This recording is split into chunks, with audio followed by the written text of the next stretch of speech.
Supreme court का कहना है कि देश भर में छात्रों के विरोध प्रदर्शनों के दौरान हुई घटनाओं की निष्पक्ष और स्वतंत्र जांच होनी चाहिए। भारत के मुख्य न्यायाधीश सूर्यकांत ने कहा कि लोकतंत्र में विरोध प्रदर्शन एक स्वाभाविक हिस्सा है और देश भर में सार्वजनिक प्रदर्शनों और विरोध प्रदर्शनों पर पुलिस की प्रतिक्रिया को नियंत्रित करने के लिए एक स्पष्ट प्रोटोकॉल की आवश्यकता है। सुप्रीम कोर्ट ने पूछा है कि छात्र प्रदर्शनों के दौरान पुलिस की ज्यादतियों के आरोपों की स्वतंत्र जांच क्यों नहीं होनी चाहिए।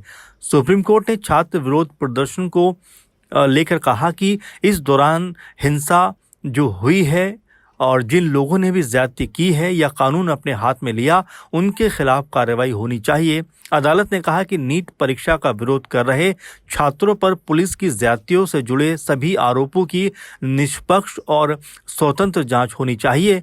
प्रदर्शनकारियों के खिलाफ पुलिस की कार्रवाई पर सुप्रीम कोर्ट ने कहा कि अगर तय नियमों का उल्लंघन होता है तो कानून को इस पर कार्रवाई करनी चाहिए। सुप्रीम कोर्ट ने यह भी कहा कि लोकतंत्र में विरोध प्रदर्शन तो होते ही रहते हैं। कोर्ट ने यह भी बोला कि जब विरोध प्रदर्शन और पुलिस की कार्रवाई के लिए एक समान नियम लागू हो जाएंगे तो जिस किसी ने भी ज्यादती की है, कानून को अपने हाथ में लिया है या कोई भी अत्याचार किया है, उसे कानून के दायरे में लाया जाना चाहिए। भारत के मुख्य न्यायाधीश सूर्यकांत की अध्यक्षता वाली बेंच ने कहा कि कोर्ट पुलिस हिंसा के आरोपों की जांच कर रही है, जिसमें गंभीर चोट, महिलाओं, वकीलों और मीडिया कर्मियों पर हमले के दावे शामिल हैं।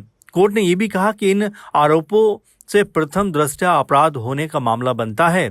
खास बात यह है कि कोर्ट ने संकेत दिया है कि वो एक हाई पावर्ड कमेटी बनाने का आदेश देगा जो दिल्ली और दूसरे राज्यों में हुई हिंसा की घटनाओं की जांच करेगा। हालांकि कोर्ट ने यह भी माना कि पुलिस ये तर्क दे सकती है कि कभी-कभी शांतिपूर्ण विरोध प्रदर्शनों में भी उपद्रवी तत्व घुस आते हैं, जिससे हिंसा हो सकती है।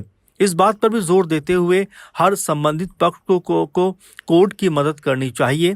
सीजीआई ने कहा कि विरोध प्रदर्शनों और भीड़ को नियंत्रित करने के उपायों के लिए प्रस्तावित अखिल भारतीय प्रोटोकॉल में कुछ मामूली बदलावों की ज़रूरत होगी, क्योंकि चीज़ें अब पारंपरिक तरीके से नहीं हो रही हैं और इस मुद्दे पर ध्यान देने की ज़रूरत है। फिलहाल देखना होगा कि कोर्ट की इस प्रतिक्रिया के बाद सरकार की तरफ से क्या कुछ कहा जाता है और जिस तरह से पुलिस को लेकर लगातार सवाल खड़े हो रहे हैं, इस पूरे मामले के बाद पुलिस की तरफ से क्या स्पष्टीकरण सामने आता है।